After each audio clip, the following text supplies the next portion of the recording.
Well, across the country, some are dealing with desperately dry conditions. The West in the midst of a 23-year drought. And as reservoirs dry up, states are haggling over who has access to the limited resources. Here's NBC's Steve Patterson. On the surface, the boundless beauty of the Colorado River feels eternal.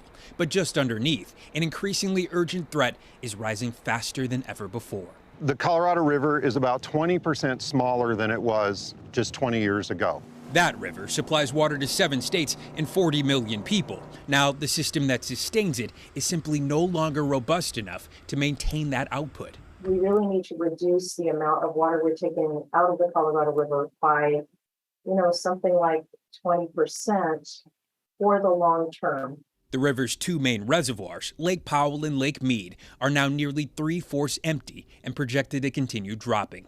Facing a Tier 2 shortage for the first time in history, authorities say in January, Arizona will lose 21% of its yearly water allocation from the river as Nevada loses 8%. And just to give you a sense of the scope of this crisis, you go back before the drought and where I'm standing right now, I'd be about 40 feet underwater. The consequences of drought and water shortages are now playing out everywhere. In the Northeast, water restrictions in 78 New Hampshire communities. This past July was the hottest on record for Texas since 1895 and the 5th driest in that same time period. 34% of the Midwest is abnormally dry or experiencing drought, 70% of the West is in a moderate drought, and 98% of California is in a severe drought. Farmers are now facing an uncertain future. Third-generation Arizona farmer Nancy Kaywood says less than half of her 247-acre farm is producing crops. We're not making money. We don't know how long we can hang in there.